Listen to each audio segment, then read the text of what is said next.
touch that keypad? Thankfully, with a MasterCard debit card from Republic Bank and your mobile wallet, The King's reign had long been over.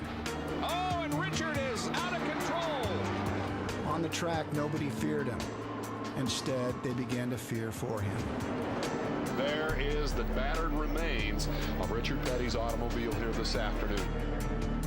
Richard Petty still looking for victory number 201 in his career. Been a long time since number 200. I never dreamed about Richard Petty not being in a race car.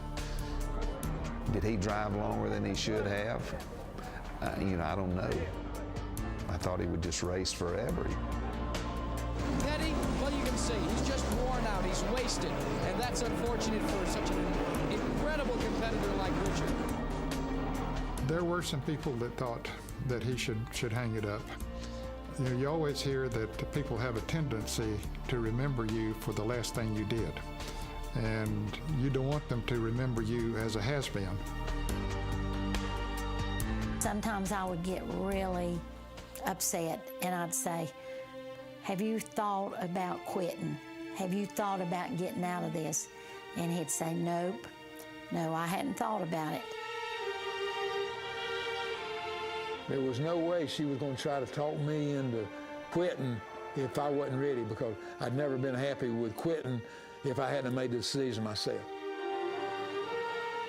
The older he got, the more my mother worried about it. She always felt like you could only tempt fate so many times, and then something would happen.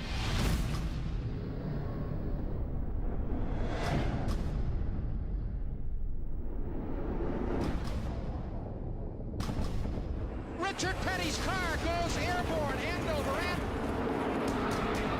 He gets hit again as the car came to rest at the entrance to pit road. Petty's car is really smashed. I heard the announcer just screaming, Richard Petty's flipping. So I'm walking down to the infirmary, and the minister, he come to the door and he said, come on in, Linda, he's okay. And when we walked inside, there was a closed circuit TV, and all I could see on that screen was that car up on the fence. And I thought, they are lying to me. He is dead. He's got to be dead. I'm laying there looking at the ceiling. I hear somebody come in. She'd been crying. The wreck really did look spectacular, and I know it scared her to death. And I said, you don't even have a clue how frightened I was, because I thought that was the time that you were gone.